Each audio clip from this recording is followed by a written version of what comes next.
ভবিষ্যতে সাফল্যের জন্য প্রস্তুতি নেওয়ার জন্য শিক্ষার্থীদের কি অভ্যাস গড়ে তোলা উচিত? একটা ফর্মুলা আছে ইংরেজিতে, সেভার্স ফর্মুলা। এটা কি?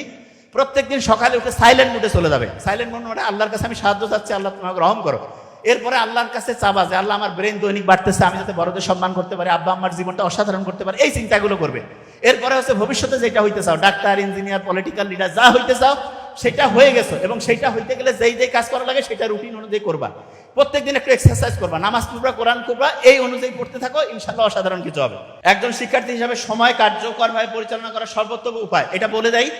15-20 মিনিট পরও 5-7 মিনিট রেস্ট, আবার 15-20 মিনিট পরও 5-7 মিনিট রেস্ট, এবং দুইটা পড়ার মাঝখানে একটু চোখ বন্ধ করে ঘুমায় থাকো।